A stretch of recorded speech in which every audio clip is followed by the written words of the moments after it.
Ili kuuza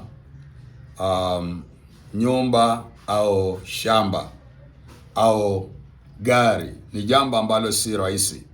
Mnajua kwamba ni jambo ambalo linasumbua sana, na mtu anaweza kuwa katika hali ambayo anataka kujinasua na mambo kama yale. Kila ambacho uko nacho kitakusaidia. Lakini pia sasa watu wengi, hata wengine wanaanza kuuza shamba au gari au pengine nyumba kwa ajili ya kwenda mahali ama kwa ajili ya kusaidia emergency cases ambazo zinatokea, mambo ya dharura, au kusaidia watoto kusoma katika viwango vingine na hela imekosekana. Hasa hizo ndio property ambao huwa zinalinda watu, zinasaidia. Asikifika kubadilisha kwa pesa inakuwa changamoto. Yaweza chelewa sana. Si rahisi kuuza nyumba haraka, si rahisi kuuza gari haraka, na si rahisi kuuza hata nyumba ama shamba. Sasa hata unakuta miaka inapita, umeweka kwa jambo unataka uliuze mwezi huu, inachukua miaka 6. Hata wengine mpaka wana give up. Kuna watu wanaweka nyumba zao kuuza, kwa rehani kuuza, ama kwa gari ama shamba, mpaka wanakufa bila kupata mtu mwenye ananunua. Si jambo la kawaida. Nataka nikuambie kwamba kuna wazuizi wanaozuia vitu vyako visinunuliwe. Yaweza kuwa una duka lakini unauza pia na una wateja wakuji, au biashara ya hoteli au watu, biashara yoyote. Pia hii mbinu ambayo ninafundisha leo unaweza kuitumia kama unataka mambo ya kuuza. Sasa kama ni shamba, itakubidi uende usimame katika shamba katikati, uchote mchanga, alafu utoe viatu kwa miguu, uzungumuze vile unavyotaka, ukitafuna mbegu 7 za pilipili ya algeta. Kama ni gari, itakubidi ufanyie ndani huduma hiyo hiyo kwa njia hiyo hiyo. Kama ni nyumba, itakubidi usimame katikati ya nyumba, alafu ufanye hivyo hivyo vile nakuambia. Utafanya hivyo hivyo na utasema yale unataka. Kumbuka kutaja majina yako, kumbuka kutaja mahali hiyo shamba iko, au make ya hiyo gari, au hiyo nyumba mahali iko, kumbuka kutaja. Kumbuka kwamba kuna kona 4 za dunia hii zinazoingiza na kutoa. Usisahau kuita watu kwa hizo kona 4 wote watokee. Kumbuka kuweka katika kinywa chako wakati unatafuta algeta. Kumbuka usisahau kutaja gharama yenye unataka kuuza nayo, yani price. Lazima uweke, kama ni gari la milioni 2, kama ni shamba la milioni 2, au kama ni nyumba ya milioni 2. Utataja vile unavyotaka kuuza, na ile yenye utataja ndio itanunuliwa. Sasa ukimaliza utafanya hiyo huduma hivyo, alafu utameza, sababu unataka mambo yatendeke. Utameza hizo mbegu za algeta. Wakati utakuwa unatamka ukiomba, itakuwa unatafuna, lakini ukimaliza utameza. Mungu akusaidie uuze shamba lako haraka, au nyumba yako haraka, au gari lako haraka, ili usaidike katika yale ambao ulitaka kufanyia.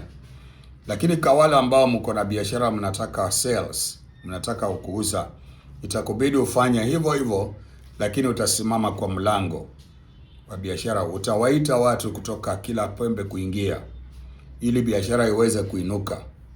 Utawaita watu kuingia.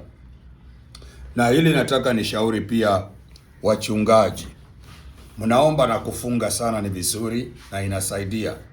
Katika hali ya kuomba na kufunga, hebu chukua hii hatua na mbegu za algeta.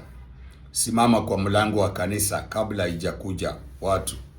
Sana sana fanya ile Jumapili asubuhi na mapema, kabla hujafungua mlango wa kanisa.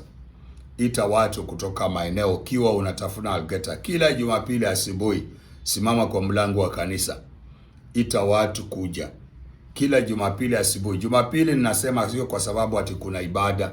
Jumapili ninasema hivyo kwa sababu ni siku ya kwanza. Ni siku ya kwanza ya wiki. So ita watu. Unaweza anza kuita watu Jumapili hiyo, na nakwambia wale watu uliita ukitafuna Getapepe kwa Jumapili ya leo, utaanza kuwaona hata Julai, utaanza kuwaona hata Julai wakija, hata August, na kumbe ni matokeo tu yenye umeanza hapa. Kwa hivyo usichoke, anza kuwaita watu. Ukitafuna Getapepe unawaita watu, lakini ninawa encourage na watia moyo, tutengeneze, muingie katika seminar ambayo ninakuja kufanya Nairobi. Muingie katika hiyo seminar na musikilize na muulize maswali yote yanayoweza kuwasumbua, ili nione vile naweza kuwasaidia. Hii ni mbinu ambayo haiendi kinyume na Mungu, lakini iko kwa laini tu ya Mungu. Ni kama vile mtu anaweza kuwa watu anakunywa maji, akimaliza anaomba. So nataka uelewe ya kwamba ili litakusaidia kwa growth ya watu kuingia. Tena utatumia hiyo mbinu, nitakufundisha mbinu namna ya kuwaingiza na kuwapanda pale. Wanaingia na kupanda pale. Na watu hawataingia wenye wabishana na wewe. Wale wanaokuja kukudunisha, wale wanaokuja kupigana wewe vita kwa huduma. Wataingia watu wanaotaka kumuona Mungu, wanaokuona kama nabii wa Mungu. Utakuwa nabii wao, utakuwa mchungaji wao, utakuwa kiongozi wao. Hawatakuwa na maswali kukuhusu mabaya. Watakutakia mema, watakuombea mazuri. Hao watu ndio watakuja. Nitakutengenezea design ya kufanya hayo. Kwa hivyo wahubiri wote Nairobi, ninakuja seminar. Walio Nairobi, walio kule wengi wamenipigia kutoka Kitale, wale wako Eldoret, wale wako Kisumu, wale wako Thika, Kiambu, Nakuru, Mombasa, Nairobi, kila maeneo. Basi nakuja Nairobi na ninaweka hiyo seminar. Itakuwa ya siku 2 peke yake.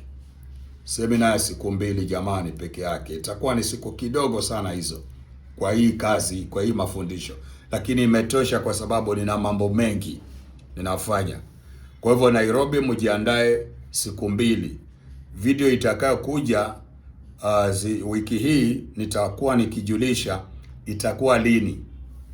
So kujeni ili niweze kuwapatia mwelekeo wa mambo haya, na muniulize maswali yenu yote ambao mnataka, na yale ya theology yenye mnajua muniulize yote yale ambao, na uje na nia nzuri.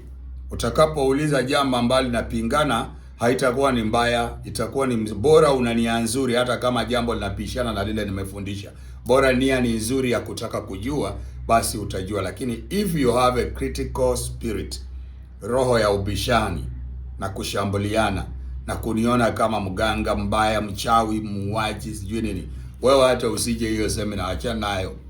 Maana hata huenda ukauawa hapo. Kama unaniona muuaji, unaweza uawa hata kwa meeting, alafu isemekana ndio huyo. Si unaona tulisema haya, ameshatoa huyo kafara tayari. Wewe usije bwana. Wacha wale ambao wanani. Kuna watu ambao nimefanyia huduma na wengine hamjaona matokeo. Mwamini Mungu na mvumilie. Yuko Mungu atakayewatetea. Kuna vitu vingine naweza kuseti siku 7 na visitokee. Wengine aseti hata siku 21 visitokee. Na vingine vinachelewa mpaka vinatokea mwezi baada ya mwezi, vingine vinatokea miezi 2. Mimi nafanya maarifa, yuko mwenye kutekeleza yote.